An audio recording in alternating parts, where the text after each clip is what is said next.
and welcome to this home edition of Politics Today. And in this programme, we'll be marking the first anniversary of the Covid-19 lockdown that has changed our lives forever. And in this programme today, I'm joined by Paul Diamond, who's one of the leading Christian barristers specialising in Christian freedoms and human rights, together with Donald Boyd, who is the leader of the Scottish Christian Party, all the way up in Inverness.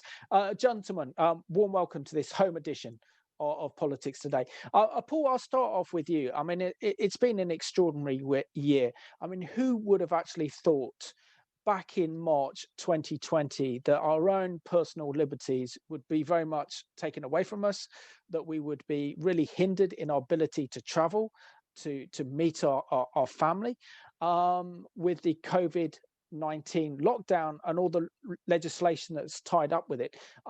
Looking back at a year, what are your thoughts on the past year, particularly as we mark this first anniversary of the national lockdown?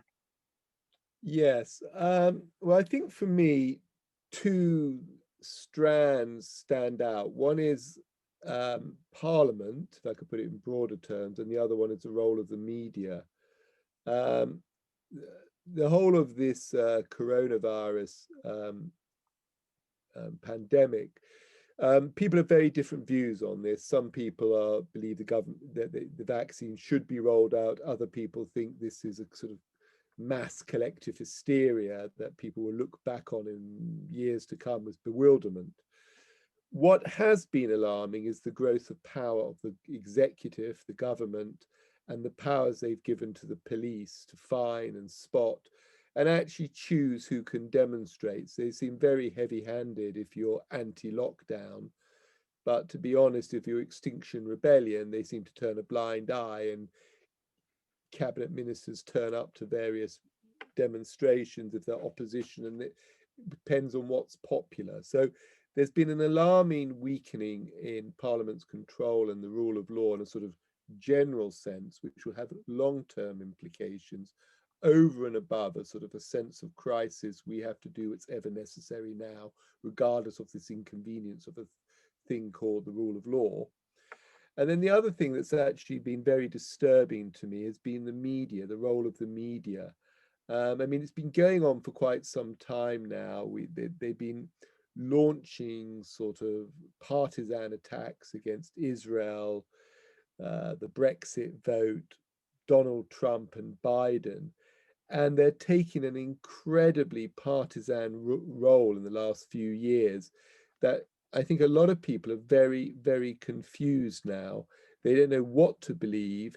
Fake news is a real term. It's not just a term that the BBC dismisses. The BBC itself is seen as a source of fake news. And it's a very disturbing period. And even whether you like it or not, there are these private media companies, Facebook, Twitter, and they decide what you can say, and they can take the president of the United States off if they disapprove of what he's saying. So those are the two things that strike me out over the last year. A general weakening of the rule of law, growth of government power, and an ever aggressive media that has no confidence of the populace. They don't know what to believe, but they don't believe what they're being told. And Donald, it's great that you can join us north of the border up in Scotland. Can you describe for us your experience and what the situation has been like in Scotland regarding your lockdown as we mark the first anniversary of the first national lockdown? Yes, thank you, Simon, for this opportunity to put across the Scottish perspective. There have been differences, as is probably well known to your viewers, between Scotland and England, and the Scottish National Party administration up here has been making use of that difference in their own way. But as Paul has said, we're into civil and religious liberties here. And just yesterday, there was a judgment in the Court of Session here against the SNP administration, saying that it had gone too far in its lockdown of churches and preventing people to have public worship. So that's a good thing. It's one of a whole series of judgments in recent times where the SNP has shown to be failing very much with regard to the administration of the affairs in Scotland. There have been differences with regard to the actual rollout of vaccines here. We've taken a different approach in Scotland, that we started off with the care homes and got them vaccinated, and more or less 100%, except for those who didn't want the vaccine, have been done. So at that level, things are slightly different. On the media side that Paul has mentioned, it really is getting very bad. It's worth noting the connection between religious and civil liberties. And this is a phrase that's been used for centuries in Scotland, the religious and civil liberties. They go together, and very often it's fighting for religious liberties that secures its civil liberties. That has been historically very often the case. And therefore, the Christian church in its various forms, and guises both as churches, as individual Christians, as Christians in their own businesses, as Christian politicians, and that's the side I come from, they need to stand up to and be counted. We need a Christian voice in public discourse, putting across the Christian way of responding, because what we've got here is a very much secular aspect. We know that there's been a conspiracy aspect of the whole thing, and leaving aside conspiracies and however much truth there might be in the conspiracies, if we stick to the facts, we know that there's such a thing as the World Economic Forum. We know that it's got this concept of the big reset. They have published and are promoting what they call the Fourth Industrial Revolution, which for those of your viewers who don't know what that is, it's a mixing together of all of our identity and machine. And that is going on. And as they say, let's make use of every crisis. It's a shame to waste a crisis. Therefore, what you're seeing here is they are making use of, wherever, leave aside the conspiracy aspect, they are nevertheless making use of the coronavirus pandemic and the lockdown from it, with the idea that when we emerge from the lockdown, we'll emerge with a new normal. But that new normal is being promoted by things like the World Economic Forum, where the world's leaders gather together and paint what they think should be done. So which is effectively an overthrow of the capitalist system, making everyone kind of equal, that everyone will be happy owning nothing, and essentially bringing about a communist, Marxist, utopian view of the world, which is a scary prospect for anyone who knows anything about history. Paul, I mean, in the past year, who would have thought it that churches would have been closed, and those churches that have been opened have had the police gathering on their doorsteps in massive numbers. We've seen so many news stories regarding this. Even my co-host on Behind the Headlines, Reagan King, had his church raided by 20 police officers for opening his church up in the midst of the lockdown. Isn't there a great danger that not only in terms of religious freedom, but also in terms of liberty itself is under threat? And I see that today the government is looking to extend the Coronavirus Act for another 6 months. That's giving it unprecedented power in this crisis, and particularly time when COVID-19 deaths are falling. As of the recording of this program, as of the Sunday, it was down to 79 deaths across the UK, and infection rates are the lowest since September 2020. Do you think something more sinister is occurring? Well, I think something sinister is occurring insofar as parliamentary, as I said, control and the rule of law are totally undermined. We haven't had restrictions like we have now, not even in the Second World War, not even when the life of this nation was directly under threat from Nazi invasion. Did we have the extent of control of people in their homes, meeting people, walking on the street? This is an unparalleled extension of power, and it's not sufficiently controlled by Parliament. And in fact, the government's gone over the head of Parliament to this populist agenda, and given the police incredible discretionary powers, which actually is lacking any resemblance to the rule of law. And I think what is also lacking is a mature debate in the country, and that's been something I'm critical of the media. You see, you've mentioned all these facets.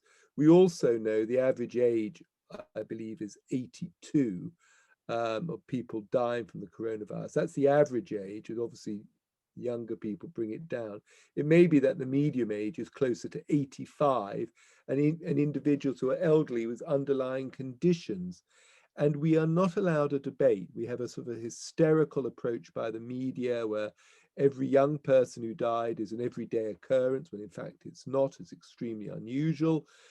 And we cannot debate. And this is something I'm really very concerned about, the sort of the loss of democratic legitimacy in our country, because you have to have debate and treat people like adults and bring them with you. So, you know, from everything to whether the American election was free and fair, that's fake news. We can't debate it. Biden has won. Whether it's vaccines and these vaccine passports and this terribly intrusive measures. Can you travel? Can you go to your local pub? Will you be allowed to travel within the country? Will Scotland and Wales seal their borders to people who haven't got vaccine passports? I mean, these are incredible infringements on individuals' liberty. And Donald has discussed the Great Reset. Well, actually, what he said has been written about. It's actually not a wild conspiracy theory. These things are published and written, and they have called for it. And this concept, the fourth industrial revolution. Well, whether people agree with Donald's view that this is a sinister development or a positive development, what is missing is any coverage of it, any sensible debate of it, any opposition views to it. And that's why I think we're in a very perilous situation. There is a growing authoritarianism. If you have police subject to discretionary powers to make decisions that they believe are necessary, you're close to a police state, I'm afraid. Very chilling warning there, Paul.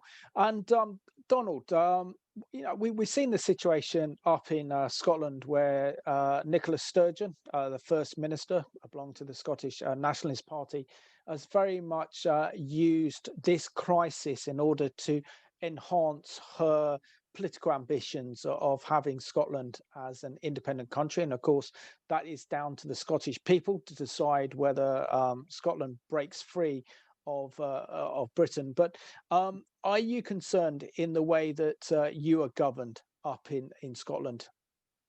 Very much so, Simon. Riding on the back of what Paul has said there, I've done a blog post on my personal blog on Scotland as a police state. We have just, within the past week or so, completed the hate crime bill, which is going to invade even our domestic circumstances. And there's little doubt that there's a growing authoritarianism amongst the administration in Scotland, and we're trying to call that out. Of course, the subject of controlling of the media is also experienced up here as well. And to such an extent that if one looks at what's going on, everybody's familiar with the phrase identity politics. But I talk of identity in addition to that. I talk about identity media and identity discussion. And when Paul speaks about there's no debate, there's lots of talk on social media, but actual discussion, identity discussion. For example, you know, if Donald Trump has said it, it can't be true. If Joe Biden has said it, etc., or if it's appeared on CNN, or if it's Fox News. And this is identity media, identity debate. Instead of looking at the issues and talking what the issues are, people are shot down. For instance, and no platforming is another feature. The speaker is reckoned to be on the wrong side, therefore he's not allowed to speak. Now, we used to send people to university so that they would learn a breadth of opinions, and we would face them up with the opposite opinion. Whereas What our universities are now doing on their campuses, they're stopping people hearing what the opposite view is. And this is really dangerous. And we have to call it out, which is why we're needing Christian voices out there who understand these principles and they're putting them across. Absolutely. And Paul, when we look at the kind of figures as of the Sunday, the 21st of March, for example, there's, as I mentioned, there was only kind of 76 COVID-19 deaths. That's still 76 too many, though.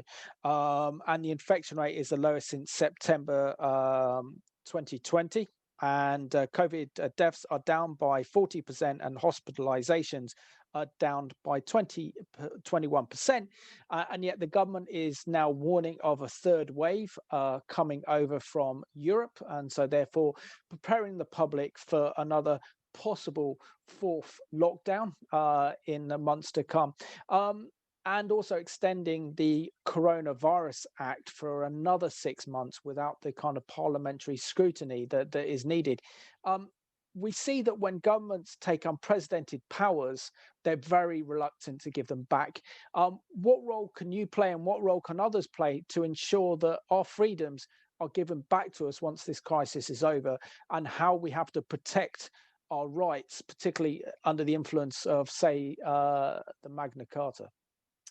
Well, I mean, there's quite a lot in that. I mean, that's why I say we've never had a debate. We've got this constant mass hysteria going on. We know elderly folk are affected by this. Why haven't we had a debate that we can protect the elderly folk, that they can have special measures in the care homes, etc.? Why does it need a complete lockdown? And why do healthy young people under 25 who have no symptoms whatsoever or require lockdown and vaccination? We need an intelligent debate on this, and governments rarely give up. I've got a suspicion this isn't going to end for quite some time. I mean, if it isn't a third wave, there's a new variant. It's the South African variant, it's the Kent variant, it's the Brazil variant. Well, we don't know where this disease is from, man-made or natural, but it's certainly mutating with sufficiency to possibly sort of, those who are inoculated will be repeatedly inoculated with new variants of vaccine and new strains to deal with it. Our courts have not been very robust. That decision in the Scottish courts is quite remarkable, actually. I mean, interestingly, it was the day before the lockdown was going to be lifted, so the risk of that judgment was very small. But in general, certainly south of the border in England, our courts have robustly said, well, we don't know what the truth of the virus is, and we're going to give the benefit of the doubt to the government, and we're upholding most of the regulations. I think there's going to be long-term effects on this. I mean, there may be a sort of purported return to normal, but as you said, governments very rarely give up their power. I mean, we're still using executive orders from World War II because we find them very convenient, let alone sort of a coronavirus. So I think they'll be very reluctant. There's been a massive shift of power to the government to make rules by decree. Often they make statements to the media which have not even been passed through Parliament in any form of statutory instrument or formal law. Police are given discretion, and I think the police are very difficult to rein in. I am pro-police in some variety of reasons, but they are an institution that needs to be watched very closely. So we're going to have to assert our rights. And I think the vaccine passport and prohibition of people who don't be vaccinated, even though they exercise their rights on religious conscience, will raise really fundamental issues and the sort of creation of third-class citizens, as people say. And the other issue I want to discuss with you, Donald, really is the social impact of the lockdown. I mean, the increase in alcohol abuse, the increase in drug abuse, the increase in solvent abuse, domestic violence, mental health. This whole year, as Boris Johnson has described himself, is one of the most difficult years in this island's history. And yet, how do we emerge, and how can the church emerge to meet those challenges? Because we know that only through Jesus Christ or Yeshua HaMashiach are we going to meet the huge, devastating social impact of the lockdown and the aftermath of this virus? Yes, it's interesting that the public health concern is what is giving the authority all its strength and power to order people around the place. Until relatively recently, climate change and things which cross borders were being used for an international coordination.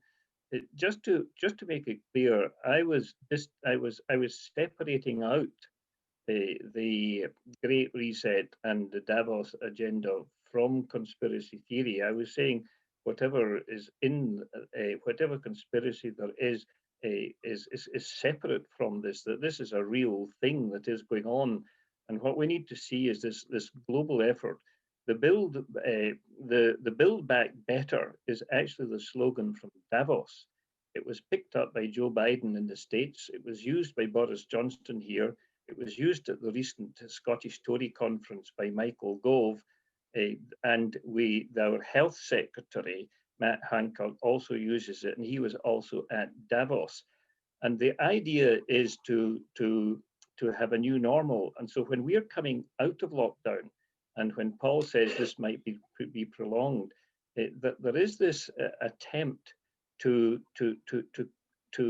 aim at and control things to the extent that that they will have more control over things, and they're using public health as the method of doing that. In Scotland, for instance, just from when we went into lockdown, they tried to get rid of jury trials because of again public health. Let's get rid of juries, and the legal establishment here, of course, did what they could to stop that, and so there was various accommodations made.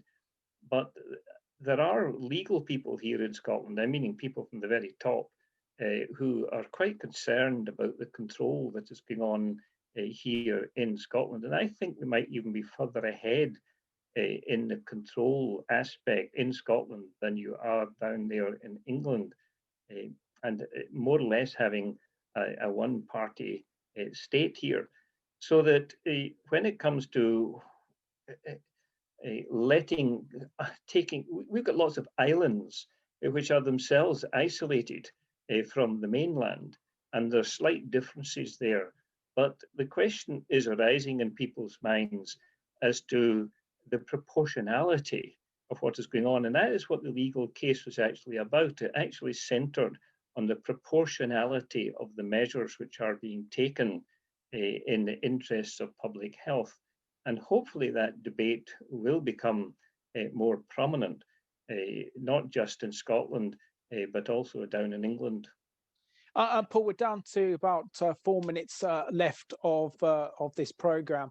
So really kind of summing up now, what can we do as Christians to preserve the wonderful gift of democracy and civil liberties that we've been handed down by previous generations that put their lives on the line so that we could enjoy the freedoms that we have today? And how can we hold the government to account? I mean, it's ironic, isn't it, that we have a conservative government in power and supposed to be about reducing the power of the state, giving more control to the individual, but yet we see more and more state control and dominance over our lives and less individual freedom, which isn't really linked to Thatcherism at all. Yes, well, I think there's a couple of mechanisms, and there's light and there's no light. There's clearly this is going to be used as some form of growing authoritarianism, and we've got, I think we're going to have to push back on it through organizations that people are involved in, whether it's Christian Concern or Christian Institute or these organizations or Donald's Party. Christians have to be involved. Court action's very crude.